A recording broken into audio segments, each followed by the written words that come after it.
did people with same-sex attraction come to your office and sit down and say, help me? Oh, yeah, absolutely. So there was a lot of that. And just in terms of administration, while I spent a lot of time with those good souls, and I can talk more about that, my role is try to establish courage chapters in different dioceses so that there would be more priests who were disposed, ready, and able to help people. And that's why most of my job, after this piece that I've been describing, was to do clergy study days and speak at clerical convocations and to go to seminaries and to talk about this. So it's very much the Ignatian idea of forming the formator. Yes. Okay, so that's what I did. I got But you. in addition to that, yes, of course, I met with many, many, many people, and I'm still in touch with lots of them today.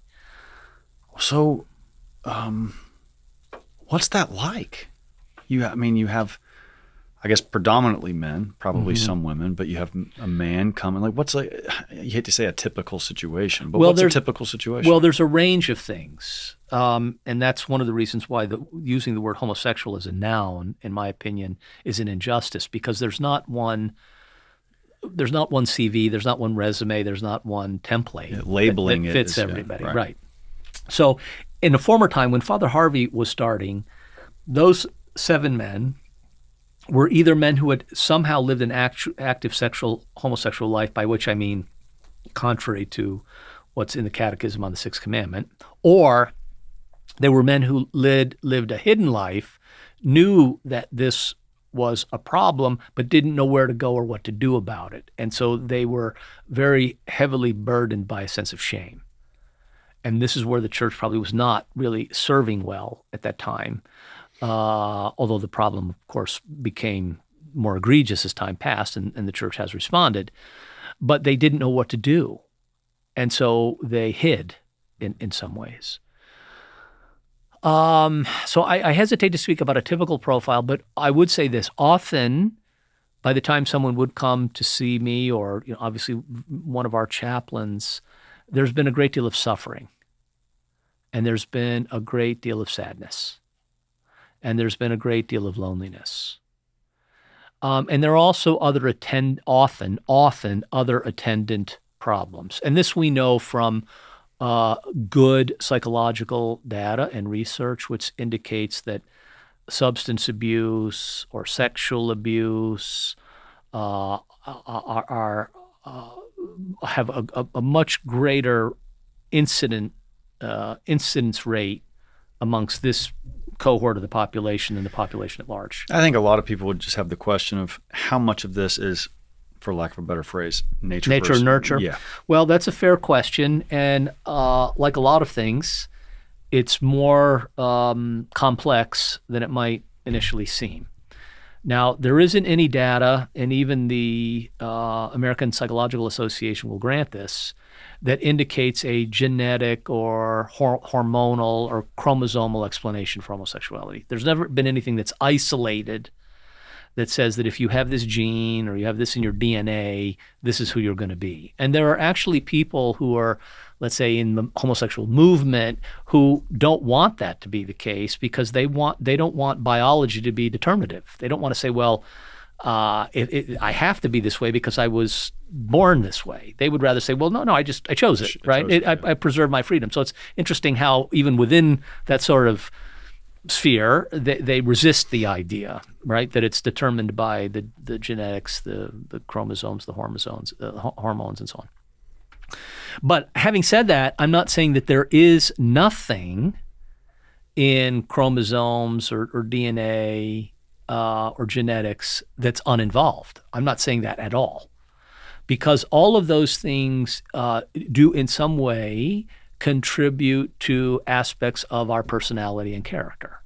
Now, some things are kind of morally irrelevant, like, how much hair do you have? Okay, I think that's morally irrelevant. Should be. It is, at least at this moment in my life. And I'm consoled by the fact that my patron saint is often depicted kind of with a receding hairline, a prominent forehead. He lost his hair and then he lost his head. Yes. Well, there you are. That was the order. I hope you don't lose your head. However God determines I need to finish. At the end of night prayer in English it says, may the all-powerful Lord grant us a restful night and a peaceful death. Okay. The Latin is finem perfectum. perfect death, right? A perfect end. A perfect A end. perfect end may not be a peaceful death, as we know from martyrdom. Wow, great. But anyway, wow, love that. So the explanation then. Let's go to the Catechism of the Catholic Church, Yes. which in this section introduces a very helpful phrase. This is a psychological genesis. Psychological genesis. Extremely important here. Check, because that was a big question I had. It's psychological genesis, right? So it says, what does that phrase mean? The first thing it means is that the twofold expression of human nature, the story of which begins in Genesis, is our story, and there isn't another story elsewhere. And there are good Christological reasons for holding on to that point. Otherwise, Christ didn't redeem a group of people, and somebody's left out there because he only redeemed, men and women who were made for each other. But what about this group? So the story of our origins helps to clarify my self-understanding. Who am I? What am I? Why am I? And from the Church's anthropology, her understanding of what it means to be human, Pope Paul VI famously said, I think in a UN setting, the Church is an expert in humanity. Okay, she's not an expert in chemistry or nuclear physics or who's going to win the World Series or what the weather's going to be tomorrow or global warming, I hesitate to say. But anyway, right. She is an expert on what it means to be a human. And so psychological genesis means that it's not ontological. It's not in the being of the person, which those who say, I'm born that way or God made me that way are claiming, by the way, and without any authority. How do they know that? Right. Who told them that? And how are we sure that that's the case? If you don't accept the authority of the first three books of Genesis, chapters of Genesis, then obviously we have a difficulty. But for us, we do. So it introduces this idea very clearly that same-sex attraction is not ontological. It's not in the being. That's what ontology is, the study of the being of the person. Where does it locate it? It locates it in psychology, which for our purposes here we'll just say means the self-understanding of the person. Now, I'm not saying that this is all in their mind and they don't really have these feelings. No, it's still more complex than that. But what the Church is wanting to say is if you're going to understand yourselves properly, and this is true of all of us in different spheres where we have particular weaknesses and we tend towards one or more of the 7 deadly sins, she's saying that if you want to understand yourself, you have to understand yourself according to this twofold expression of human nature that is the story of our origin. So are concupiscence ontological or psychological? No, concupiscence can't be ontological because we're not made to be concupiscible. So the result of sin, which we carry with us, it's not ontological, even though we're born with it. No, it is something that's visited upon us, so to speak. We bear the wound because our first parents represent us as the pinnacle of creation, and because they step out of their God-given nature, so to speak, at one point. And I think the best reading of Genesis is a liturgical reading. We could look at that later. I think it's actually a liturgical book as much as anything else. They step out of their God-given nature saying, God, you're not our father, we're not your children, we're going to go this way. And as a result of their unique role as the head of humanity, what they do implicates all of us. Now, that may not seem fair. In some ways, it's not fair. But it's the reality of the way God created the human race. So not ontological. Concupiscence enters into the story later. We have the grace of baptism to heal the wound of original sin, but concupiscence continues as a weakness in the will. I guess what I'm asking is, can same-sex attraction kind of come onto us in a similar way that the concupiscence do, or is it different? Well, So we're talking about its origins here. Right now, I'm just speaking at the level of self-understanding. I didn't get to the third piece of why.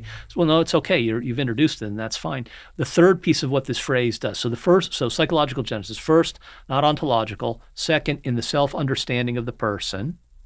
Third is it introduces the idea of cause and effect because of the word genesis.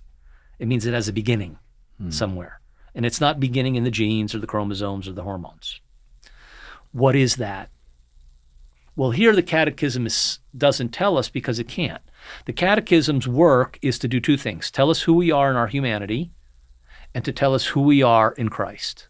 So that's its competence. The competency of the Catechism is doctrine, moral doctrine, and of course, in some measure, liturgical discipline.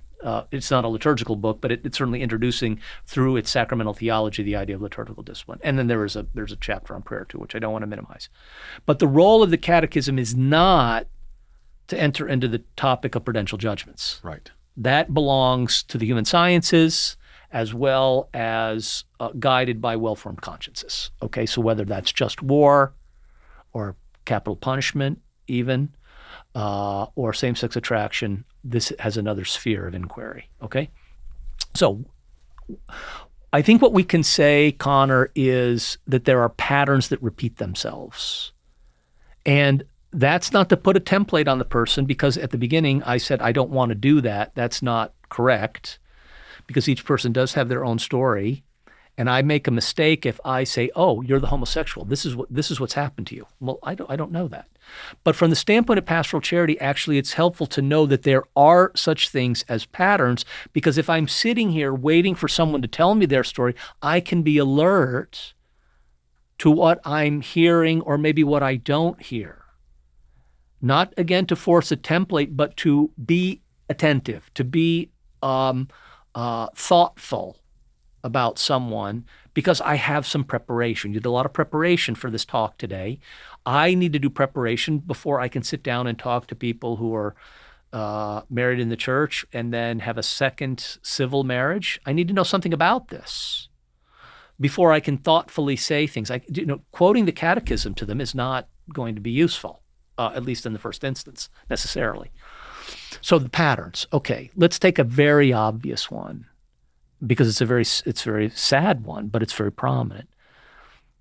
As I recall, men who have same-sex attraction, who have the homosexual tendency or inclination, are 7 times more likely to have been abused as a child or an adolescent than the male population at large. That's a big number. If you say something's twice as much as something else, that's already a lot. If you say it's 7 times more likely, that's very big. Now, in almost every sphere, not everyone sadly, but almost every sphere, sexual abuse is something that's heinous, reprehensible, and a trauma. It's more than regrettable. It's tragic.